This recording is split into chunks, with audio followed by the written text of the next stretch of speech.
नमस्कार, मैं श्रेया और आप देख रहे हैं खबरें बिहार। बढ़ते हैं खबरों की ओर। भरी सभा में सीएम नीतीश ने प्रधानमंत्री के छू लिए पैर। असहज होकर पीएम मोदी ने मुख्यमंत्री को संभाला।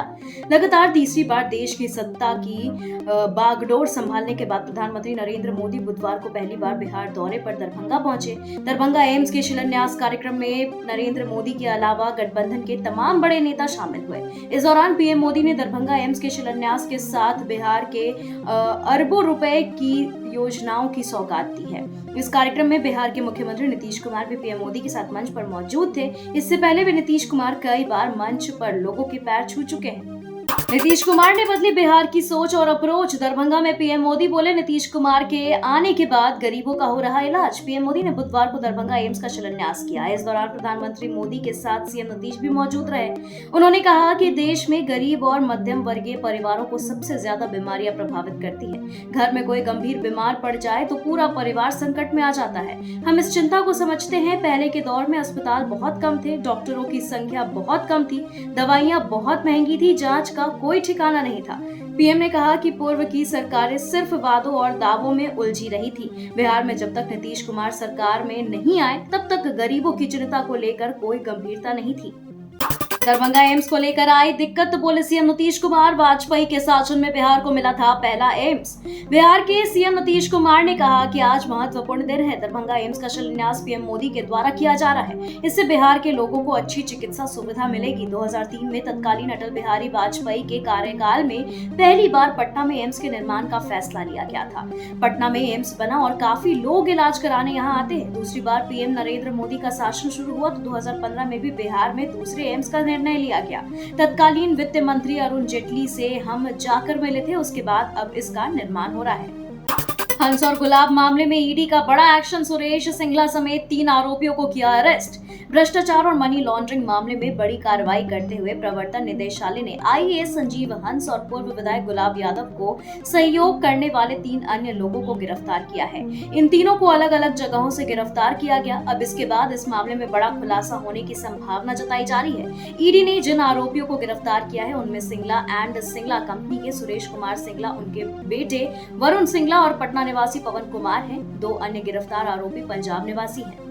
No exam no interview, Bihar में सीधे एसडीओ बनने का सुनहरा मौका। बिहार सरकार ने यह नोटिफिकेशन जारी किया है कि राज्य के अंदर वैसे युवक या युवती जिन्होंने खेल में नेशनल या स्टेट लेवल पर मेडल हासिल किया, सरकार उन्हें सीधे सरकारी नौकरी देगी। यानी उन्हें एग्जाम और इंटरव्यू के प्रोसेस से नहीं गुजरना होगा, बल्कि सीधे अधिकारी बनेंगे। हालांकि इस योजना की शुरुआत महागठबंधन की सरकार में हुई है। उस समय यह कहा गया था कि मेडल लाओ, जॉब पाओ, और अब इसी योजना को आगे बढ़ाते हुए वापस से इसकी फॉर्म भरने के लिए डेट जारी कर दी गई है। बिहार को क्या सरकार के अफसर ही कर रहे बदनाम। एशियाई हॉकी चैंपियनशिप में बजा अश्लीलता गाना। अश्लीलता के लिए बदनाम हो चुके भोजपुरी फिल्मों और गानों से बिहार की छवि भी धूमिल होती है। बावजूद इसके भोजपुरी गानों की अश्लीलता को दुनिया के सामने परोसने में ही बिहार के करता धरता अपना गर्व महसूस करते हैं। राजगीर में चल रहे एशियाई हॉकी चैंपियनशिप से जुड़े ऐसा ही एक वीडियो वायरल हो रहा है जिसमें गाने के बोल को सुनकर किसी का भी सिर शर्म से झुक जाए। वायरल वीडियो में भोजपुरी का एक गाना बज रहा है, गोदी में लेकर जानी खो दी ए जीजा जी। इमामगंज के कई बूथों पर वोट का बहिष्कार, मतदाताओं में भारी आक्रोश। बिहार में बुधवार को सत्ता का सेमीफाइनल हुआ। बिहार के 4 विधानसभा सीटों बेलागंज, इमामगंज, तरारी, रामगढ़ और उपचुनाव के लिए मतदान हुआ। यहाँ चुनाव महत्वपूर्ण माना जा रहा है। दरअसल साल 2025 में विधानसभा का चुनाव होने वाला है। ऐसे में इन 4 सीटों के उपचुनाव को सेमीफाइनल माना जा रहा है। बता दें कि कई जगहों पर वोट का बहिष्कार भी किया जा रहा है। बेलागंज, इमामगंज और रामगढ़ के कई बूथों पर वोट का बहिष्कार हुआ है। परिवार के साथ मुकेश सहनी पहुंचे कामाख्या देवी दरबार, माता का किया दर्शन, प्रदेश देश की प्रगति की कामना की। विकासशील इंसान पार्टी के संस्थापक और बिहार के पूर्व मंत्री मुकेश सहनी बुधवार को असम पहुंचे। वे कामाख्या देवी के दरबार गए और माता के दर्शन किए। इस दौरान उनका पूरा परिवार भी साथ था। राष्ट्रीय प्रवक्ता देवी ज्योति भी उनके साथ रहे। उन्होंने कहा कि मैया की कृपा से प्रदेश के मेरे परिवारजनों का कल्याण हो, यही कामना है। मां की श्री चरणों में प्रणाम है। श्री सहनी ने कहा कि यह दरबार अद्भुत है। यहाँ का दर्शन गजब की शांति देता है। एम्स तो पहले ही बना दिए हैं, अब काहेला पीएम मोदी पर भड़के तेजस्वी यादव दिला दी उनकी ही भाषा की याद।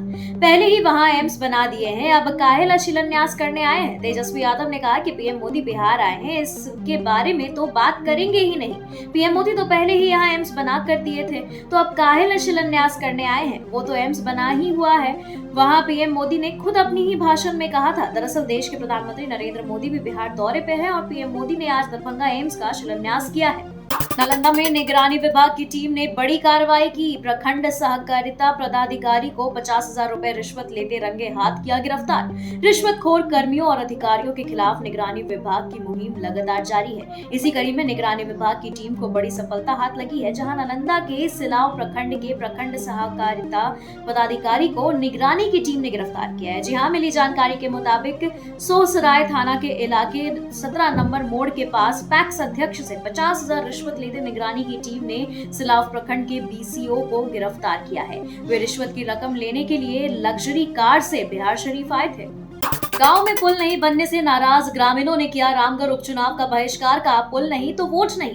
कैमूर जिले के रामगढ़ विधानसभा सीट पर हो रहे उपचुनाव के मद्देनजर बुधवार को वोटिंग की प्रक्रिया शुरू हुई। वहीं दुर्गावती प्रखंड के मानिकपुर दुघरा गांव के ग्रामीणों ने बूथ संख्या 108 पर पुल नहीं तो वोट नहीं को लेकर वोट का बहिष्कार किया है। ग्रामीणों का कहना है कि 2017 से ही पुल निर्माण को लेकर शासन से लेकर प्रशासन तक हम लोग को गुहार लगा चुके हैं और हम थक गए हैं, लेकिन सिर्फ आश्वासन के अलावा और कुछ नहीं मिला है। जब जब वोट देने का समय आता है तो नेता लोग गांव में दरवाजा तक आते हैं। बिहार एसटीएफ को मिली बड़ी सफलता। अवैध मिनीगन फैक्ट्री का उद्भेदन, देसी पिस्टल सहित अन्य सामग्री सहित एक गिरफ्तार। बिहार एसटीएफ ने अवैध मिनीगन फैक्ट्री का उद्भेदन करते हुए कई हथियार और अन्य सामग्री जब्त की है। पुलिस ने बुधवार को बताया कि सारण जिला के दरियापुर थाना क्षेत्र के नाथा छपरा गांव में अवैध मिनीगन फैक्ट्री का उद्भेदन किया गया है और हथियार बनाने वाले सुजीत शर्मा को अवैध आग्नेयास्त्र के साथ गिरफ्तार किया गया है। शौहर के इलाज में देवर के इश्क में बीमार हुई भाभी गंदा काम करने के लिए कर दिया बड़ा खेल। सीतापुर के खैराबाद थाना क्षेत्र के जमयतपुर में एक सनसनीखेज हत्याकांड में एक महिला ने अपने देवर और भाई के साथ मिलकर अपनी पति की हत्या कर दी। मृतक कलीम की पत्नी का अपने देवर के साथ अवैध संबंध था, जिसके चलते उसने यह जघन्य अपराध किया है।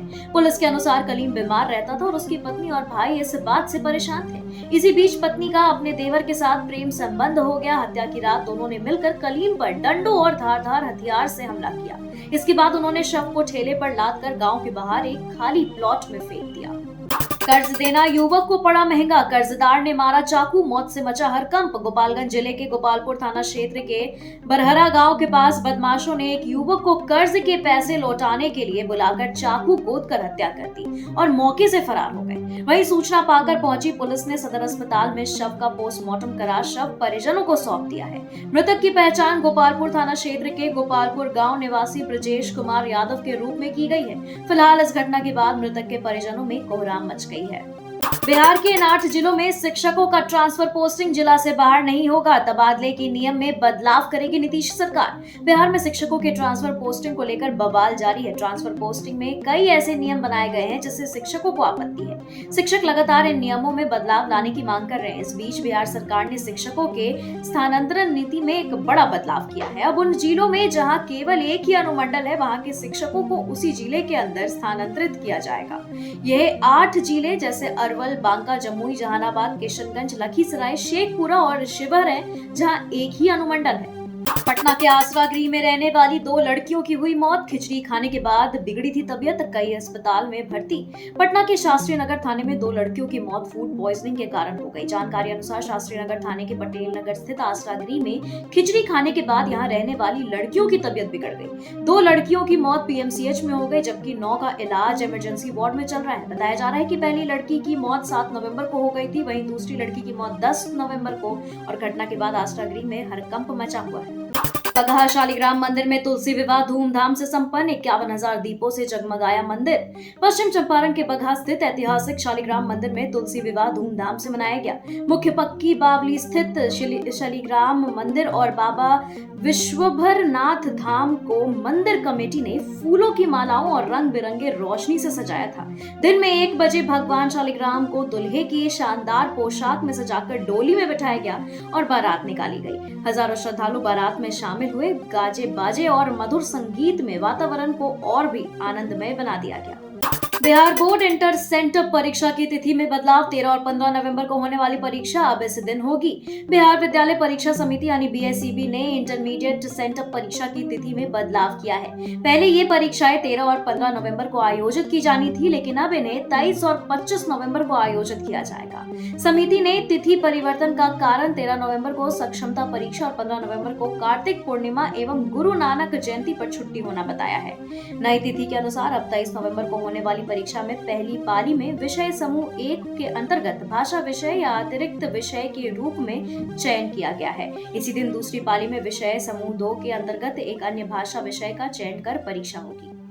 राजद सुप्रीमो लालू यादव नेता प्रतिपक्ष तेजस्वी यादव के साथ राजद कार्यालय पहुंचे, जहां उन्होंने राजद के पूर्व मंत्री नारायण यादव को श्रद्धांजलि दी। राजद कार्यालय में दिवंगत नारायण यादव का पार्थिव शरीर रखा गया था, जहां राजद के सभी नेताओं ने उनका अंतिम दर्शन कर उन्हें श्रद्धांजलि दी। बीते दिन बता दें कि राजद के बड़े नेता नारायण यादव का निधन हो गया। उनके निधन पर तेजस्वी यादव सहित कई राजद नेताओं ने शोक जताया है। वहीं आज लालू यादव के साथ तेजस्वी यादव राजद कार्यालय पहुंचकर नारायण यादव को श्रद्धांजलि दी। अपराधियों के घर पर बुलडोजर चलाना गलत, सजा देना कानून का काम। सुप्रीम कोर्ट का बड़ा फैसला। सुप्रीम कोर्ट ने बुधवार को बुलडोजर एक्शन पर गहरी आपत्ति जताई है। कोर्ट ने दो टूक कहा कि सजा देना कोर्ट का काम है, न कि किसी के आरोपी होने या अपराधी होने पर उसके घर पर बुलडोजर चला दिया जाए। उत्तर प्रदेश सहित देश के कुछ अन्य राज्यों में पिछले कुछ वर्षों पर आरोपियों के घरों मकानों पर बुलडोजर चलाने के कार्रवाई के विरोध में दायर की गई याचिका पर सुप्रीम कोर्ट ने माना कि यह पूरी तरह से न्याय के सिद्धांत के खिलाफ है। मकान गिराने की कार्रवाई को अपराध नियंत्रण या उन्हें सजा देने से नहीं जोड़ा जा सकता है। बेलागंज में बोगस वोटिंग करते पकड़े गए फर्जी मतदाता, पुलिस ने हिरासत में लिया। जानकारी अनुसार गया के बेलागंज विधानसभा क्षेत्र के पूरीसराय बूथ संख्या 66 और 67 में कई बोगस वोटर पकड़े गए हैं, जिनमें महिला और पुरुष फर्जी मतदान करते पकड़े गए। काफी संख्या में ग्रामीण बूथ के आसपास मौजूद हैं, जिन्हें पुलिस बल ने हटाया। यह बूथ काफी संवेदनशील है। इस बूथ पर एक समुदाय विशेष का यहाँ पर वोटिंग है। पकड़े गए फर्जी वोटरों को पुलिस ने हिरासत में ले रखा है। सैलरी का 2% दो तब होगा भुगतान। टीएमबी यूनिवर्सिटी के रजिस्ट्रार पर कर्मियों ने घूस मांगने का लगाया आरोप। भागलपुर तिलका मांझी यूनिवर्सिटी के रजिस्ट्रार पर सैलरी देने के नाम पर पूरे वेतन का 2% रुपया रिश्वत के तौर पर मांगने का आरोप है। मेहनताना के रूप में सैलरी मिलती है, जिससे हम और हमारे परिवार के बच्चे या बच्चियों को पढ़ाई से लेकर अपना जीवन यापन करते हैं। जब वाइस चांसलर ने के द्वारा पर्व के पूर्व ही हम लोगों के सैलरी पर हस्ताक्षर कर दिया गया था, उसके बाद भी हम लोगों को सैलरी नहीं दी गई, बल्कि हम लोगों से सैलरी देने के नाम पर 2% रिश्वत के तौर पर मांगा जाता है। बीपीएससी ने जारी किया बिहार शिक्षक भर्ती का रोस्टर। जानिए किस कैटेगरी में होगी कितनी बहाली। बिहार में तीसरे चरण की शिक्षक बहाली को लेकर बीपीएससी ने रिवाइज्ड वैकेंसी जारी कर दी है। बीपीएससी की तरफ से जारी किए गए रिवाइज्ड वैकेंसी में कैटेगरी वाइज कुछ परिवर्तन किए गए हैं। नई वैकेंसी में रिक्तियों की संख्या कम की गई है, जबकि सामान्य वर्ग की सीटों की संख्या बढ़ा दी गई है। नए रोस्टर के मुताबिक कक्षा 1 से 5 में पहले 28,026 पदों पर बहाली होनी थी, लेकिन अब 25,505 पदों पर ही भर्तियां होंगी। वहीं कक्षा 6 से 8 में पहले होने वाली 19,645 पदों के बजाय अब 18,973 पदों पर ही शिक्षकों की बहाली होगी। वहीं अभ्यर्थी आयोग की वेबसाइट पर जाकर नए रोस्टर को आप चेक कर सकते हैं। फूल तोड़ने गए सीआरपीएफ जवान को बदमाशों ने मारी गोली, घटनास्थल पर हुई मौत। जांच में जुटी पुलिस। मामला खगड़िया का है, जहां एक जवान की गोली मारकर हत्या कर दी गई है। बताया जा रहा है कि इस घटना में मृतक की पहचान रिटायर्ड सीआरपीएफ के जवान विधान चंद्र मिश्र के रूप में हुई है। यह सुबह सुबह फूल तोड़ने के लिए घर से निकले थे और इसी दौरान सिर में गोली मारी गई, जिससे उनकी मौके पर ही मौत हो गई। घटना के संबंध में बताया जा रहा है कि इनका अपने रिश्तेदार से ही जमीन को लेकर पिछले कई सालों से विवाद चल रहा था। जीन्स पहनकर स्कूल जाने के बाद नहीं मिली एंट्री, कई स्टूडेंट का छूट गया एग्जाम। बिहार के सिवान से एक बड़ी खबर है, जहां एक एग्जाम में यानी एसएस उच्च विद्यालय सह इंटर कॉलेज में परीक्षा के पहले दिन ही लगभग 100 छात्रों को स्कूल में प्रवेश नहीं मिला। इन्हें एंट्री नहीं मिलने की वजह काफी अजीब है। बता दें कि एसएस उच्च विद्यालय सह इंटर कॉलेज में सभी छात्र जीन्स पहनकर स्कूल पहुंचे थे, साथ ही उनकी उपस्थिति भी 75% से कम थी। परीक्षा देने की अनुमति नहीं मिलने के बाद छात्रों ने हंगामा शुरू कर दिया, जिसके बाद प्रधानाध्यापक ने पुलिस बुला ली। खबरों के सिलसिलों में फिलहाल इतना ही। बने रहे खबरें बिहार के साथ। नमस्कार।